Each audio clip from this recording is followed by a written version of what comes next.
우리에게 주시는 하나님의 말씀은 창세기 30장 27절에서 29절입니다. 라반이 그에게 이르되 여호와께서 너로 인하여 내게 복 주신 줄을 내가 깨달았노니 네가 나를 사랑스럽게 여기거든 유하라. 또 가로되 내 품삯을 정하라. 내가 그것을 주리라. 야곱이 그에게 이르되 내가 어떻게 외삼촌을 섬겼는지 어떻게 외삼촌의 짐승을 쳤는지 외삼촌이 아시나이다. 아멘. 이 10월 마지막 주일 종교개혁 주일입니다. 1517년 10월 30일이 마틴 루터가 개혁을 시작한 시점인데 504년이 되는 해예요. 그래서 종교개혁 주일 504주년 기념일이 됩니다. 이 종교개혁의 기본 정신이 바로 뭐냐? 오직 믿음으로, 솔라 피데, 오직 은혜로, 솔라 그라티아, 오직 성경으로, 솔라 스크립추라. 글리 돌아가자는 얘기입니다. 하나님의 말씀, 믿음, 은혜에 어긋난 신앙생활을 바로 돌리자고 하는 것이죠. 그래서 우리 기독교는 행위의 종교가 아니라 은혜의 종교가 되는 겁니다. 세계에 많은 종교들이 있어요. 불교도 있고 회교도 있고 무슨 미신도 있고 태양신 섬기거나 바다의 신을 섬기는 이런 미신들도 있는데 거의 다 그 종교들의 형태를 보면 자기 수양, 자기 고행, 선행 이런 것을 통해서 죄 문제를 해결해 보려고 했고 구원의 문제를 해결해 보려고 그랬어요. 그래서 그 신의 은총을 받기 위해서 인간이 뭔가를 하려고 애를 썼습니다. 신을 향해서 봉사도 하고 헌신도 하고 희생도 하고 복종도 하려면 뭐 나타나는 게 있어야죠. 그러니까 가지고 있는 좋은 것들을 드리는 제사 행위가 있었던 겁니다. 그래서 이 구약 성경에 나오는 여러 가지 제사 의식을 보면 그 당시에 다른 종교에서도 있었던 그런 희생 제사들의 유형이 구약 성경에도 있어요. 하나님께서 그런 것까지 허락을 하셨던 것 같습니다. 그래서 피의 제사를 드렸습니다. 가장 깨끗하고 순결한 짐승을 잡아서 피 제사를 드리면서 자기의 죄를 좀 용서받으려고 그렇게 애를 썼죠. 그래서 그 제물 드리는 것은 죄를 속하기 위해서 드렸고 또 하나는 소원 성취를 위해서 드렸습니다. 소원 성취. 그래서 이방 종교에 보면은 짐승 드리는 데서 한 걸음 더 나갑니다. 그 짐승보다 더 귀한 게 뭐냐? 그게 사람이거든요. 그 사람을 잡아서 피를 흘려 드리는 인신 제사도 드렸습니다. 실제적으로 뭐 부족 공동체가 위기에 빠졌다든지 전쟁에 또는 가뭄에 그다음엔 고기를 잡으러 가야 되는데 폭풍이 분다. 그럴 때는 가기 전에 전쟁하러 나가기 전에 꼭 사전에 제물을 바치는데 그걸 사람을 바쳤어요. 어린 아이라든지 또는 깨끗한 또 처녀라든지 이렇게 바쳤습니다. 끔찍한 얘기죠. 근데 그게 우리나라 고대 사회에도 있었어요. 우리나라 종 만들 때 왜 소리가 좀 안 좋다 그러니까 누굴 여자인가 누구를 끓는 용광 그 쇳물에다 넣어가지고 그래서 종을 만들었더니 종소리가 좋다 그래서 에밀레 한다고 그래서 에밀레 종이 된 거예요. 가보세요. 거기 앞에 써 있지. 그런 거 하면 심청이 아버지 신봉사가 눈을 떠야 되는데 이 효녀 심청이 자기 몸을 팔아가지고 인당수에 던지잖아요. 연평도 가면 있습니다. 그 지금 기념관이. 그래서 효녀 심청 그것도 인신제사입니다. 풍어를 위해서. 이거는 전혀 잘못된 신앙이에요. 고대 불교의 그 정신과 이 우리나라 토속 무속 신앙이 결합이 돼가지고 만들어낸 아주 끔찍하고 비극적인 사건이죠. 죄에서 구원받기 위해서 피해 제사를 드리고 축복을 받기 위해서 끔찍한 인신 제사를 드린다. 이거는 종교개혁 정신과는 전혀 다른 겁니다. 기독교 정신과는 완전히 다른 잘못된 신앙이죠. 이건 사람들이 신을 잘못 생각한 잘못된 신관과 잘못된 구원관에서 나온 죄악된 행위입니다. 하나님이 싫어하셨습니다. 종교개혁자 마틴 루터도 자기가 수도사 시절에 성당을 올라가는데 계단이 높거든요. 내가 나 같은 죄인이 어떻게 여기를 그냥 걸어서 올라가겠느냐. 그래가지고 무릎으로 기어서 올라갔어요. 거기를.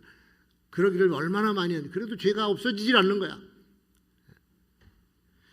죄를 범한 인간은 그 심령의 평안을 얻을 수가 없어요. 기어가고 둥글러가고 가시로 찔러도 죄는 없어지지 않습니다. 그 죄가 자기 양심을 괴롭히고 괴롭히는데도 또 죄를 저지르면 그 다음엔 그 양심이 마비가 돼요. 처음에는 그래도 자기 양심이 죄를 견제해줘요. 죄 짓는 것을 막아주는데 거기서 한 번 더 나가고 두 번 더 나가면 양심이 점점 무뎌지면서 견디질 못합니다. 견디지 못하게 되니까 죽어가요. 돌처럼 딱딱하게 굳어져 가면서 양심이 마비가 돼 성경에서는 그것을 화인 맞은 양심, 탐욕으로 연단된 저주의 자식들의 양심, 그렇게 말씀을 하고 있는 겁니다. 요즘 인간들 보면은 정말 양심 가책을 느끼지 않고 못된 짓들을 많이 해요. 사악한 짓들을 하고 온통 거짓된 짓을 하면서 죄를 짓고 있는데 하나도 얼굴이 부끄럽질 않아. 저 사람들이 딱딱하게 된 거예요. 벌써 양심이. 무서운 심판과 무서운 재앙을 몰고 온다고 하는 사실을 전혀 깨닫지 못하고 이 악인들이 이 짓을 하고 있는 겁니다. 지금도. 악인의 때는 영구치 못하고 파멸의 날이 급속히 닥치느니라. 그러나 우리 성도 하나님의 자녀들은 부드러운 양심을 끝까지 가지고 있어야 될 줄로 압니다. 죄에 대해서 민감해야 되고 자기의 죄를 합리화시키지 말아야 되고 하나님께서 죄다 그랬으면 그냥 죄로 알고 그 앞에서 회개를 할 줄 알아야지 하나님의 말씀이 죄라 그러는데도 바꿔가지고 죄가 아니라는 거예요. 나중에 심판대 앞에 설 때 우리가 행한 것에 대한 변명 하나도 못하게 됩니다. 성경이 가르쳐주는 성경적인 구원의 원리, 또 성경이 가르쳐주는 성경적인 축복의 비결, 오늘 야곱의 이야기를 통해서 잠깐 좀 살펴보려고 그래요. 우리 영혼이 구원받아서 영생 얻는 축복은 성경대로 믿음으로 얻어지는 복인 줄로 믿습니다. 에베소서 2장 8절 9절에 너희가 그 은혜를 인하여 믿음으로 말미암아 구원을 얻었나니 이것이 너희에게 난 것이 아니요 하나님의 선물이라. 행위에서 난 것이 아니니 이는 누구든지 자랑치 못하게 함이니라. 하나님의 은혜로 내가 믿음으로 구원받은 거예요. 그러니까 죄로부터 구원받기 위해서 하나님의 은혜를 꼭 받아야 되는데 하나님의 은혜가 없이는 죄인인 우리가 살아날 길이 없습니다. 살아날 길이 없습니다. 아무리 흉악한 죄를 지은 사람이라도 하나님의 은혜가 임하면 구원받게 되는 것이고 하나님의 은혜 없이는 아무리 착한 사람도 구원이 없어요. 그래서 하나님의 은혜를 우리는 크고도 놀라운 은혜다. 인간이 상상하지 못할 정도로 어마어마하게 큰 은혜다. 그 왜 큰 은혜냐? 용서의 범위가 없어요. 용서의 대상이 차별이 없어요. 누구에게나. 그래서 하나님의 은혜를 깨닫고 죄를 회개하면 용서받게 되어 있습니다. 구원 얻게 되어 있습니다. 예수 그리스도를 개인 내 구주로 영접하면 영생을 선물로 받아요. 이거는 성경이 변함없이 가르쳐주는 진리입니다. 한번 우리 따라 하시죠. 하나님께는 용서받지 못할 죄인이 없다. 그게 은혜예요. 은혜. 존 뉴턴이라고 하는 사람 진짜 악랄한 사람이죠. 노예상하고 사람들을 쉽게 죽이고 이런 아주 흉측한 사람이었는데 자기같이 그런 더럽고 아주 끔찍한 넝마 같은 그런 자기를 찾아내셔서 하나님이 구원해 주셨다. 이걸 깨닫고 나서 찬송시를 쓴 거예요. 그게 405장 Amazing Grace, 나 같은 죄인 살리신. 그때부터 지금까지 세계에서 제일 많이 불려지는 찬송가가 바로 이 찬송입니다. 아이작 와트 같은 분도 자기가 구원받고 나니까 아니 이 하나님의 아들이 어떻게 나 같은 죄인을 위해서 죽어줄 수가 있을까? 어떻게 이게 가능한 일일까 해서 쓴 찬송시가 And can it be? 가능한 일이냐 도대체 이게. 하나님의 은혜가 얼마나 크고 위대하신지 우리 인간의 언어로는 표현할 수 없는 것이 하나님의 은혜예요. 그 은혜로 구원받은 겁니다. 그리고 하나님의 은혜는 두 번째 차별이 없는 은혜다. 차별이 없어요. 사람은요, 자기 마음에 드는 사람은 좋게 보고 미운 짓 하면은 나쁘게 보잖아요. 상대적이에요. 그러니까 누구에게나 똑같이 사랑하고 똑같이 호의를 보여준다? 그건 불가능한 일입니다. 아니 아이를 여럿 낳아서 엄마 아빠가 애들 보면서 그 중에 그래도 더 이쁜 녀석이 있잖아요. 똑같은 사랑이 안 갑니다. 똑같은 사랑이. 그 부모는 너희들 똑같이 사랑해줬다라고 얘기하는데 아이들은 그렇게 생각하지 않습니다. 엄마는 말이죠. 아들만 좋아했잖아. 아빠는 큰딸만 좋아하고. 애들은 차별을 느낀 거예요. 사람은 똑같이 차별이 없이 대해주질 못하지만 우리 하나님은 정확하게 차별 없이 우리를 대해주시는 줄로 믿습니다. 햇빛이 의인이나 악인에게 똑같이 비치듯이 하나님은 동일하게 우리를 사랑해 주시고 우리를 대해 주시는 분이에요. 그래서 왕이라고 은혜 좀 더 베풀어 주고 가난하고 또 볼품없는 장애인이라고 남보다 은혜를 덜 주신다. 그런 분이 아니십니다. 하나님 처음 세상을 창조하실 때에도 다 똑같이 사랑하시면서 똑같은 가치를 부여해 주셨잖아요. 동식물을 만들 때에도 최선을 다해서 당신의 사랑을 부어서 만드신 거고 인간을 만드실 때도 똑같이 그렇게 주셨어요. 그러니까 사람은 다 하나님의 사랑을 동일하게 받을 가치가 있는 존재다. 할렐루야. 누가 누구를 차별하는 건 인간들이 하는 것이지 하나님은 차별을 안 하세요. 백인이라고 유월하고 흑인이라고 깔보고 이게 참 우리 역사 속의 비극이에요. Human discrimination, 인간 차별. 그래서 누구나 똑같은 귀한 존재로 지음을 받았다. 그래서 우리는 창조적인 가치라 그러는 겁니다. 하나님 눈에서 볼 때는 다 귀하고 아름다운 존재들. 머리털 빠졌다고 보기가 싫다. 천만에 하나님은 머리털 빠져도 사랑하시고 머리털이 많아도 사랑하시는 줄로 믿습니다. 하나님의 은혜는 세 번째 변하지 않는 은혜다. 변하지 않는 은혜. 인간은 변덕이 심해가지고 어제까지 좋다고 막 죽고 못 산다 그러다가 오늘 와서 꼴 보기 싫다고 헤어지자 그래요. 그런 사람들 많잖아. 이 변화와 변질 얼마든지 우리 인간들 가운데서는 일어날 수가 있는 겁니다. 그래서 자기도 모르게 변하기 때문에 사람이 사람을 믿을 수가 있다 없다? 믿을 수 없어요. 사람은 사랑해야 될 대상이야. 사랑해야 될 대상. 믿을 대상이 아니요. 믿는 분은 하나님밖에 없어야 돼요. 그러나 처음에 가졌던 그 마음을 그대로 가지고 평생 간다 그러면 그 사람은 굉장한 사람. 그런 사람은 몇 없습니다. 의리의 사람이죠. 의리의 사람. 요새는 그런 사람 더 찾아보기 힘들어요. 자기의 편리에 따라서 마음도 바꾸고 결심도 바꾸고 약속도 바꾸고 다 바꿔버려. 새로운 대통령 선출한다고 이제 요즘 막 운동하고 난리가 났습니다. 여야가 지금 누굴 내놓느냐. 여당은 만들어졌는데 야당은 지금 아직까지도 결정이 안 됐어요.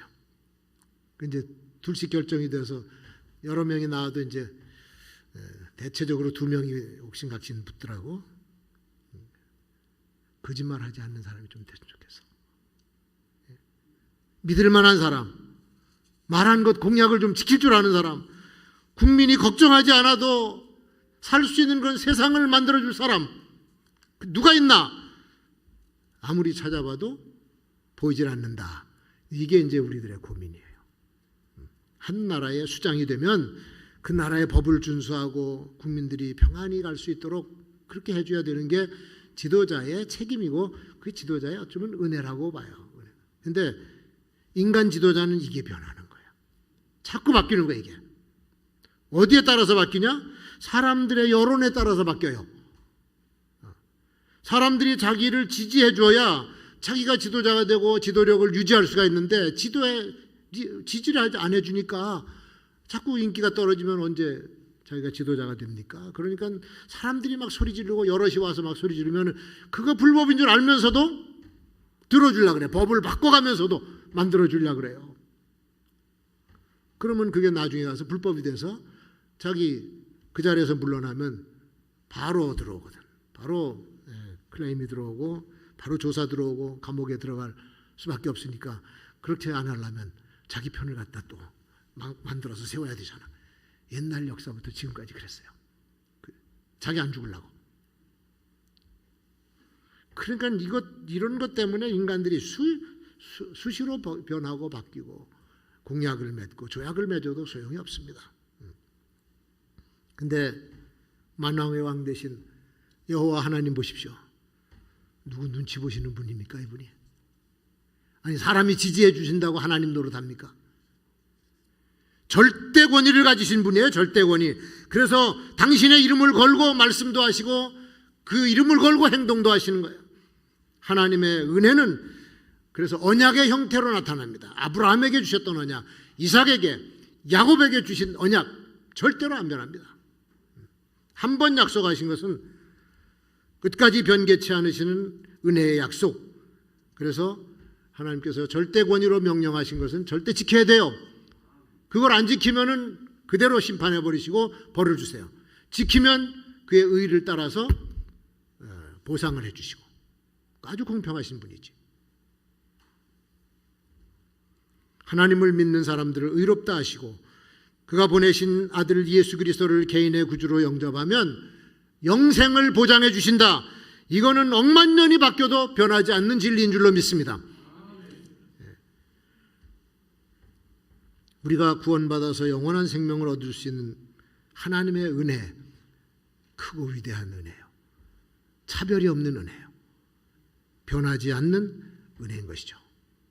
자, 우리가 영원히 구원받고 천국 백성이 되는 것도 그렇습니다. 근데 세상에 살면서 세상에서 얻는 복이 있습니다. 재물의 복도 얻어야지. 형통하게 되는 복, 자녀들의 복이 있고 건강의 복이 있고 출세의 복이 있고 이거 다 세상에서 얻는 복인데 이것도 하나님의 은혜로 얻는 것이다. 오늘 야곱을 통해서 우리가 그걸 배울 수가 있어요. 야곱이 외삼촌 라반의 집에 들어가서 얼마나 많이 부려먹음을 당했습니까? 아주 죽도록 일했죠. 근데 아무것도 안 주니까 상처가 되는 거야. 외삼촌 위해서는 정말 열심히 일했는데 그리고 외사촌 형제들과도 사이좋게 한 번 말다툼도 안 하고 그렇게 살았고 참 외삼촌도 야곱 때문에 이득을 많이 봐서 부자가 된 사람 아닙니까? 그런데 야곱에게 정당한 대우를 안 해준 거야. 정당한 대우를 해줬어야지. 이걸 안 해준 거예요. 야가 빠졌죠. 야곱은 라반의 두 딸과 결혼해서 가정을 꾸렸는데 딸들의 여종들까지 또 아내로 다 들어와 가지고 아내가 4명이 되니까 이거 다 먹여 살려야 돼요. 자, 참 이게 부담이 한두 가지가 아니야. 거기서 아들들이 태어났는데 11명이나 났어요. 아직 베냐민은 태어나기 전이니까 11명이 돼. 요셉이 딱 태어나니까 심각한 거예요. 의식주를 다 책임져야 되고 대가족이 됐는데 흥부집안처럼 애는 많이 낳는데 뭐 가진 게 있어야지 뭐. 열심히 일하고 열심히 애를 써도 살림살이 맨날 그 모양 그 꼴. 이 빈부라고 하는 것이 잘못하면 타고난 운명이 될 수가 있어요. 빈부 격차가 심한 나라, 그런 나라를 들여다보면 이게 완전히 갈라집니다. 금수저가 있고 흙수저가 있다 그러잖아요. 우리나라도 그 얘기가 벌써 나온 지 오래됐는데 금수저, 흙수저. 금수저는 뭡니까? 지체가 높고 돈 많은 사람들이 금수저야. 그 아들들이 자녀들이 또 혜택을 많이 받습니다. 좋은 교육의 혜택을 받아요. 좋은 학교 들어가죠. 막 과외 막 선생 개인적으로 붙여서 유명한 교사들 붙여서 해주죠. 그러니까 얘가 좋은 학교를 갈 수밖에 없어. 가서 또 뭐 졸업하고 나면은 앞길이 확 열리니까 자기 아버지의 힘을 입어가지고 앞길이 확 열리니까 또 금수저가 되는 거야. 그런데 흑수저들은 또 안 그래. 교육을 머리 가지고 공부를 하려고 그래도 돈이 없어서 못해. 기회를 놓쳐요. 그러다 보니까 자꾸 또 출세의 길도 막히고 해서 또 흑수저가 돼. 가난의 고리 어떻게 끊어야 될까? 그러니까 인위적으로 끊어보려고 정책을 세우고 그랬는데 이게 또 안 돼. 우리나라가 무슨 뭐 공산주의냐 그러죠. 야곱이 생각하기를 나도 이제 내 몫을 챙겨서 내 가족을 부양하고 내 사업도 가지고 좀 확장시키고 그러고 싶은데 가진 게 아무것도 없어요. 자기가 외삼촌 집에서 20년 동안 일해주고 얻은 게 뭔가 가족 부양할 책임밖에 없어. 그러고 보니까 이대로 있다가는 아무런 희망이 안 보이는 거예요. 외삼촌의 재산은 누구한테 갑니까? 외사촌 형제들한테 가지 자기한테 옵니까 그게? 야곱이 얻을 것이 없어. 계산해 보니까 뻔해. 심각한 위기를 느꼈어요. 그 많은 자기 가족들을 어떻게 살게 할 것인가. 그리고 고민을 가지고 외삼촌을 찾아가는 겁니다. 나가 떠날 때가 된 것 같습니다. 여기 있어서 떠날 때가 된 것 같은데 이제 그 임금까지도 다 받으려고 그러겠죠. 처음으로 여기서 마지막 그 체불 임금 재산권에 대한 협상을 하기 위해서 간 겁니다. 그래서 25절, 26절이 그 내용이에요. 라헬이 요셉을 낳은 때에 야곱이 라반에게 이르되 나를 보내어 내 고향 내 본토로 가게 하시되 내가 외삼촌에게서 일하고 얻은 처자들을 내게 주어 나로 가게 하소서. 내가 외삼촌께 한 일은 외삼촌이 아시나이다. 내가 지금까지 일한 거 20년 일한 거 잘 아시죠? 그거 주셔야 됩니다. 지금 이런 협상입니다. 근데 라반이 뭐라 그래요? 라반이 아주 머리를 굴려요. 거기 27절에 보니까 라반이 이르되 여호와께서 너로 인하여 내게 복 주신 것을 내가 깨달았다. 내가 나를 사랑스럽게 여기거든 유하라. 가지 말란 얘기예요. 여기 그냥 있어라. 아니 이 보내기 아까운 일꾼을 어디로 보냅니까? 돈도 안 받고 20년을 일해준 이런 사람을 어디로 보내? 그러니까 여기 같이 있어라. 가지 말라고 하는 의미예요 이게. 그리고 내 품값이 얼마인지 얘기해 내가 줄게. 품값을 얘기하라는 거야. 그때 와서 20년 동안 시간 불어먹고 이제 와서. 아주 라반이 말이죠. 계산적인 사람이고 이런 참 사람이 없어요. 근데 야곱은 자기가 얼마나 성실하게 외삼촌의 재산을 주고 공헌했는지 그 과거 얘기를 꺼냅니다. 내가 오기 전에는 외삼촌 재산이 보잘것이 없었는데 지금은 번성해서 때를 이루었지 않았습니까?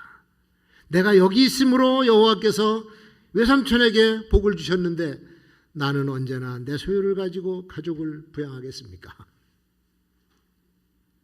라반이 양심의 가책을 받았을 거예요. 얼마를 보상해 줄까? 머릿속에서 계산기가 막 돌아가겠지. 1년에 얼마씩. 근데 야곱은 가축의 숫자를 얘기하지 않고 금액을 얘기하지 않아요. 외삼촌을 위해서 더 일해드리겠다. 조금만 더 일해드리겠다. 그 대신 조건 하나를 들어주시오. 그 제안이 기막힌 제안입니다. 외삼촌 양들 중에서 점 있는 놈과 얼룩얼룩한 검은 놈 그런 놈들은 제 품값으로 주시고 나머지는 다 외삼촌의 재산이니까 하얀 거 양이 한 마리라도 내 속에 들어와 있으면 도둑질 한 줄로 아시오. 그렇게 이제 제안을 했어요. 그러니까 라반이 이렇게 보니까 얼룩얼룩한 놈들이 얼마 안 돼. 숫자가 뭐 엄청 적으니까 선뜻 허락합니다. 그러라고. 계약 체결 완료. 딴소리하기 없게요. 계약 끝났어. 그리고는 이제 그런 놈들을 골라가지고 자기 외사촌들한테 맡기고 자기 삼촌 아까 얼룩얼룩한 놈들, 그 놈들을 데리고 이제 양을 치러 3일 길을 걸어서 멀리 가버려.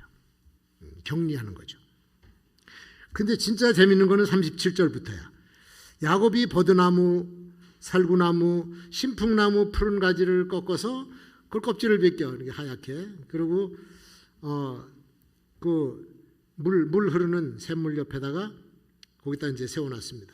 양들이 또 가축들이 돌아다니다가 물 먹으러 끌려와요. 물가로 오면은 그 물 떠서 주는 물구유가 있어. 그 그릇 거기다 물을 퍼주면은 그놈들이 와서 물을 마시는데 그 옆에다가 이 나무 가지를 딱 세워놓고 물가에서 짝짓기 하고 새끼를 갖고 새끼 날 때 보니까 그 옆에서 난 놈들이 알록알록 하거든.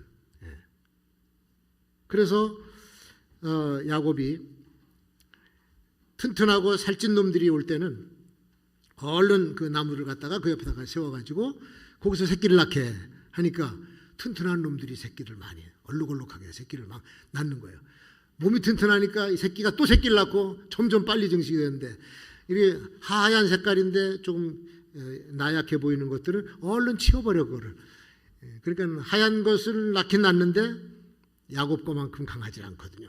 그러니까 야곱의 가축은 점점 번식하고 라반의 가축은 뭐 번식이 약하니까 이게 나중에 보니까 야곱의 양떼와 노비와 약떼, 나귀 등이 풍부하여 큰 부자가 되었다.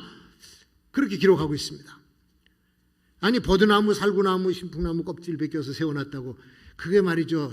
가축의 털 색깔이 변했는데 말이 됩니까 이게? 이거는 과학적으로도 맞지 않는 거고 이거는 유전학적으로도 맞지 않는 거예요. 그런데 실제로 그런 일이 일어났어. 그래서 야곱을 부자로 만들어 줬어. 이거 설명할 수 있는 길은 아무것도 없어. 하나님이 야곱을 위해서 축복하신 것밖에는 해석이 안 돼요. 사람들이 부를 만드는 걸 보면 자기 지식을 동원하고 지혜를 동원하고 뭐 경험을 다 동원해. 그래가지고 부자가 되려고 애를 써요. 아주 부단히 노력을 하죠. 그래도 못 보는 사람들이 있긴 있지만 뉴욕에 가면은 월스트리트라고 하는 데 있죠. 증권가, 세계적인 증권가입니다. 그 세계 무역센터 섰던 그곳에. 거기는 머리 좋은 사람들이 막 모입니다. 인류 대학에서 경제학을 전공한 사람들, 아주 석학들이죠. 이런 사람들이 와서 거기서 전 세계의 정세를 분석을 해요. 컴퓨터 가지고. 그러니까 일단 들어가면은 나오질 않아요. 시시각각 바뀌기 때문에.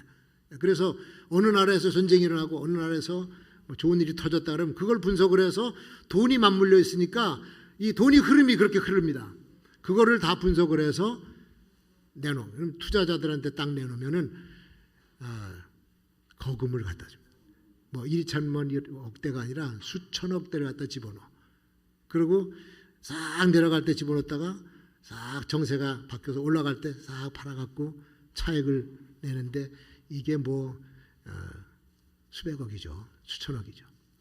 그러면 그 사람한테 연봉보다 엄청난 많은 성과급을 주는데 돈이 문제가 아니에요. 이 사람들 시간이 문제야. 시간. 그러니까 시간이 너무 급하니까 밥 먹으러 갈 시간도 없어. 햄버거를 시켜 먹어야 되는데 짜장면 시키듯이 와야 돼요. 근데 그게 보통 한 4, 50만 원짜리가 햄버거 한 덩어리가 그걸 먹어가면서 이거 한다고.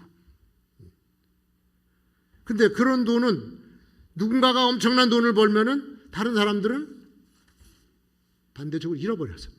잃었어. 내 돈은 뺏긴 거야. 하나님의 축복이 그게 아닙니다. 하나님의 축복은 그런 것이 아니에요. 하나님은 이런 축복 안 주셔요. 하나님의 축복은 하나님과 언약 맺은 믿음의 사람들에게 당신의 방법, 기적적인 방법으로 축복을 주셔. 재물도 얻게 해주시는 줄로 믿습니다. 우리 하나님의 자녀들은 이런 은혜의 축복을 받아야 돼요. 은혜의 축복. 은혜의 축복을 받으셔야 돼요. 언약의 자녀에게 당신의 방법으로 축복하신다.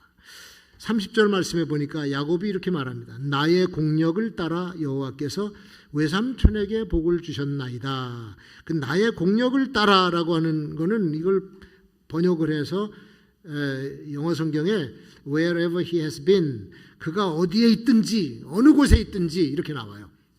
공력이 그거야. 어느 곳에 있든지 여호와께서 야곱 때문에 외삼촌을 축복하신 거야. 외삼촌을.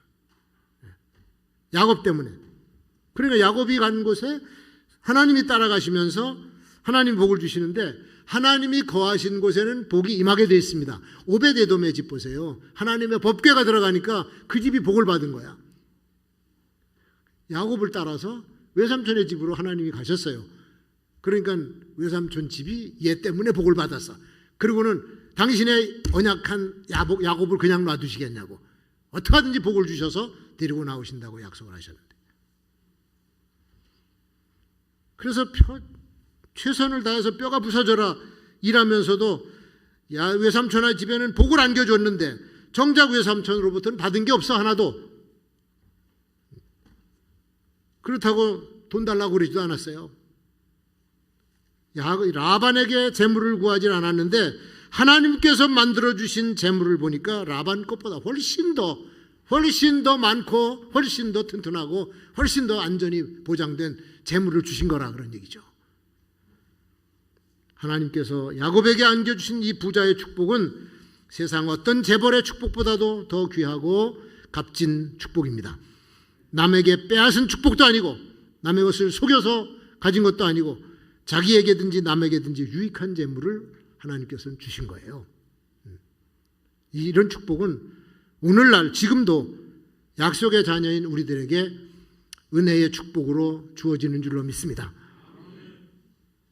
언약의 자녀 삼으신 야곱처럼 하나님의 자녀들은 어디로 가든지 그분이 함께 하시고 동행해 주시고 나를 지켜주시고 또 은혜의 축복을 주시는 거예요. 이걸 우리는 상상치 못한 축복이고 예기치 못한 축복.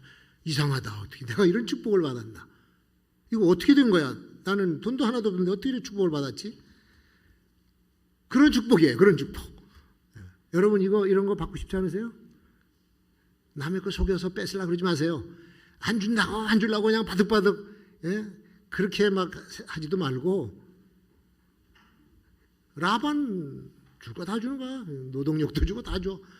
그리고 그에게서 기대하는 것이 아니라 하나님께 기대하니까 하나님께서 차고 넘치도록 주시고, 나갈 때는 그 외사촌들이 시샘할 정도로 엄청난 재물을 가지고 나간 거죠. 이런 축복을 우리 금곡교회 성도들 다 받으시기를 주의 이름으로 축원합니다.